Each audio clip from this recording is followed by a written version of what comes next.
Most software engineers have an intuitive understanding of the value of focus. You have probably experienced this yourself, working on a complex problem. Maybe you were trying to understand a complicated sequence of events. Or maybe you're trying to implement something that you've never implemented before. Work with a tool that you've never worked with before. The list goes on. And focus was critical in that moment. And you have probably felt the pain of that focus being broken. In today's episode, we're going to talk about a model that kind of explains why focus can be so much more important than simply the time that it takes, and how breaking focus is not just taking a moment off.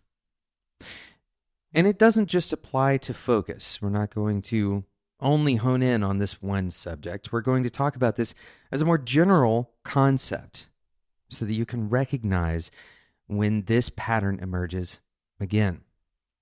My name is Jonathan Cottrell. You're listening to Developer Tea. My goal on this show is to help driven developers like you find clarity, perspective, and purpose in their careers. So this model that we're talking about, the idea is very simple. Focus, as a software engineer, doesn't just increase our productivity linearly. In other words, let's say that you had 3 hours. And for the first 2 hours, you focused, and the last hour you were distracted. Maybe you were distracted for the full hour. In fact, you could even say that you work for 2 hours, and then the last hour you do almost nothing. And if you were instead to say that you're going to work for 3 hours, but you're going to be interrupted every 10 minutes or even every 25 minutes. The first example, where you have 2 hours of pure focus time, is almost certainly drastically more productive. We're not talking about twice as productive. We're talking about on the order of 10-fold more productive. Now, we're not going to rehash probably the things that you've already heard about the importance of focus in deep detail. We'll kind of gloss over that for a moment. The simple ideas, of course, being that once you have all that information in mind, if you were to be interrupted, you would have to kind of spend the time to get back into the context, and the context switching takes a lot of that energy. Instead, I want to focus on this pattern that emerges. The idea that when you are focused, you're not just slightly more productive, you're not incrementally more productive, you are exponentially more productive. If you were to chart this out on a graph, you would see a very sharp curve that goes, depending on how you are graphing it, maybe down if you add interruption, or up if you remove interruption. So what exactly is happening here? Well, there is a mental model that we can draw on from physics, specifically the physics of sound waves. And that model is resonance. You're likely familiar with this idea that there is a frequency that a person can sing a particular note at a particular volume that will break a wine glass, let's say. And this is actually true. There is a frequency that the wine glass will resonate at, and as it resonates, the vibrations produced by that resonance will break the glass. But here's the critical point and how this model emerges. If you were to change the frequency, even if you were to change it slightly, if you change the frequency of the note that's being played or sung, then that wine glass will no longer resonate. And the kind of variance here can be very tight depending on how perfectly made the glass is. It might be resonating at one or two very close frequencies, but generally speaking, it has to be very, very close. And the fall off on either side of that is drastic. This kind of reminds us of the idea of focus. There are situations that we put ourselves in that can drastically improve our productivity. Not just stepwise, not adding a little bit to it, but instead multiplying it. You might call this finding your groove. You might call it, flow state. In sports, you might say that somebody is hot. What's common in all of these is that the productivity, the performance is significantly better. It's not just a little bit better. It's not just a few steps ahead. It's, leaps and bounds beyond. We're going to take a quick break, and then we're going to come back and talk a little bit more about how resonance might show up and what you can do about it. What can you be aware of and watch for to use resonance both for you and to avoid it hurting you?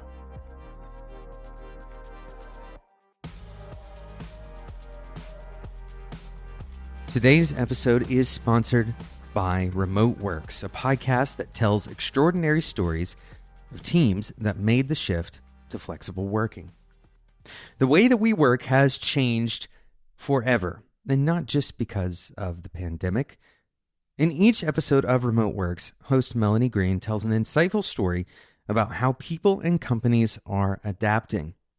Last season, an episode called Preventing Burnout outlined the challenges and the rewards of working remotely during the pandemic.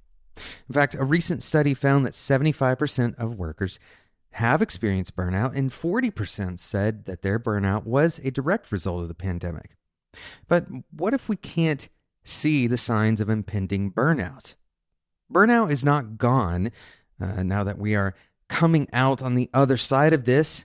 Burnout is still going to happen. What if we don't recognize it when it's happening? We hear firsthand from someone who has been through burnout, as well as expert advice on how to recognize it and what can be done to prevent it from happening again. This season, Remote Works explores a lot of new ground. For example, in episode 1, we pull back the curtain at Major League Baseball for a glimpse of how America's most beloved pastime is working remotely. We'll hear how the MLB has had to adjust just about everything they do, from new rules about how we gather to virtual fans in stadiums. We'll look at how they've embraced this new world of flexible work. I also listened to an episode recently of Remote Works about your desk. I really loved this episode because it was so nuanced, and we like to talk about the specific details and psychology on this show, and this was right in line with that. If you've ever looked at your desk and you're wondering, what does my desk say about me?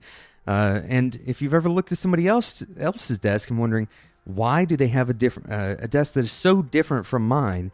Well, this episode might give you some insight into that. Go and check it out. There's so many good episodes with lots of ground covered on this incredible podcast. Search for Remote Works anywhere you listen to podcasts, and we will include a link in the show notes. Thanks to Remote Works for their support.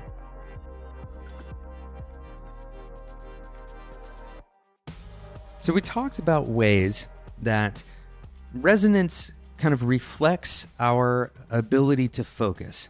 That if we can avoid distraction, if we can get into some kind of flow state, then we are modeling that idea of resonance, where we are resonating with our work, or our productivity is kind of going through the roof relative to if things were even just slightly different, slightly off from that focused state. But resonance can also model things that we want to avoid. As an example, in the real world of resonance, when you're manufacturing an object, particularly, let's say, heavy machinery, and you have one component of that machinery that produces some vibration, some consistent vibration at some frequency.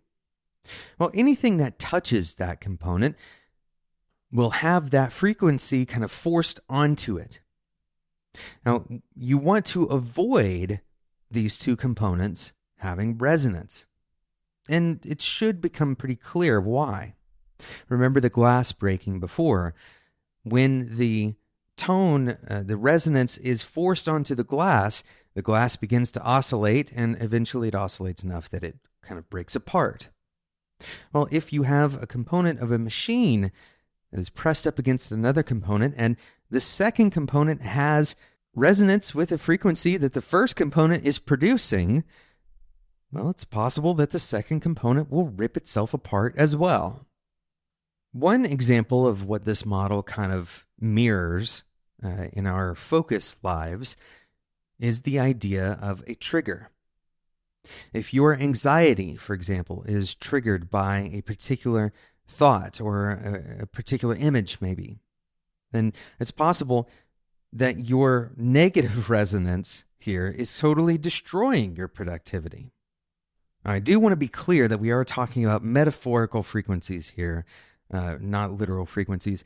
The concept is that there are some things that have outsized effects on our functioning everyday lives. And this is true not just about productivity, but it's also true about other areas that we might care very much about. For example, there is pretty good research, and if you haven't read it yet, I certainly encourage you to read James Clear's book, Atomic Habits. But there's good research to say that our habit triggers could fall in this category. That we have some particular element, some event, some kind of situation that has an outsized effect on our behavior. In the case of a trigger for a habit, you might start a whole chain of other behaviors just from that one trigger. So here's what I want you to do. I want you to imagine the different scenarios where things go to the extremes. This is both in the positive direction and in the negative direction. Try to recount 2 or 3 of these on each side of that, the positive and the negative. And if you can, deduce what factors you believe either led up to or contributed in the moment to those extreme states. And then play it out in your mind. And as you're simulating this again, as you're kind of reliving the events, remove some of those factors. Imagine the event with 1 or 2 of those factors changed or removed, and try to figure out which of these factors seems to be that thing that has an outsized effect. Which of these factors has that resonance? Some factors seem to be close to universal. For example, focus. Other factors may be very personal. Whatever these factors are for you, it makes sense to pay attention to them both as they are today and how they evolve over time. Thanks so much for listening to today's episode of Developer Tea. A huge thank you to Remote Works. You can find Remote Works Season 3 anywhere you listen to podcasts. Of course, we will include a link to Remote Works. Thanks again to Remote Works for their support of Developer Tea. Thank you for listening to this show. This episode is one of 3 that will come out this week, so I encourage you to subscribe in whatever podcasting app you currently use. If you want to discuss this episode and other ideas that you've heard on this show or other podcasts or books or in your daily lives, any of that is game. It's all welcome in the Developer Tea Discord. Head over to developertea.com/discord and contribute to that community. Thank you so much to those of you who are already contributing.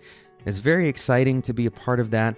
And it's way more chill than the average community, I think. So I think that if you enjoy this podcast, you will probably enjoy participating in that Discord community as well. Thanks so much for listening, and until next time, enjoy your tea.